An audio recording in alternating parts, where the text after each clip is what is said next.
সিলেটের পর্যটন কেন্দ্র সাদা পাথর থেকে লুট হওয়া পাথর উদ্ধারে রাতভর অভিযান চালিয়েছে যৌথ বাহিনী। অভিযানে ধলাই নদীর তীরবর্তী বিভিন্ন স্থান থেকে 12,000 ঘনফুট লুটের পাথর উদ্ধার করা হয়েছে। উদ্ধার করা পাথর পুনরায় ধলাই নদীতে ফেলা হয়েছে। বুধবার রাত 12টার পর থেকে জেলা প্রশাসন ও আইনশৃঙ্খলা বাহিনী যৌথভাবে এই অভিযান পরিচালনা করেন। কোম্পানীগঞ্জ উপজেলা নির্বাহী কর্মকর্তা আজিজুন নাহার বলেন, পাথর লুটের ঘটনায় 6 সদস্য বিশিষ্ট কমিটি গঠন করা হয়। বুধবার রাতে যৌথ বাহিনীর সহযোগিতায় অভিযান চালায় ওই কমিটি। এ সময় লুট হওয়া 12,000 ঘনফুট পাথর উদ্ধার করা হয়। পরে ভোলাহাটে সাদা পাথর এলাকা ও ধলাই নদীর বিভিন্ন স্থানে উদ্ধারকৃত পাথর প্রতিস্থাপন করা হয়।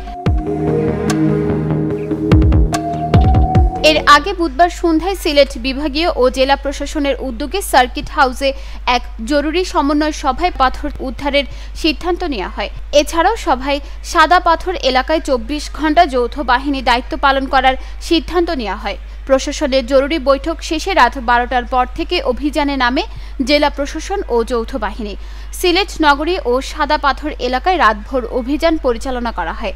জানা গেছে, অভিযানে ধলাই নদীর তীরে বিভিন্ন স্থানে সাদা পাথর থেকে লুট করা স্তূপীকৃত পাথর জব্দ করা হয়। পরে সেগুলো সাদা পাথর এলাকায় নিয়ে ফের প্রতিস্থাপন করা হয়।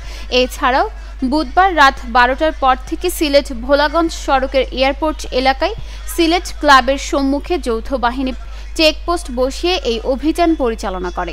এই সময় বেশ কয়েকটি ট্রাক আটকে পাথর জব্দ করা হয়।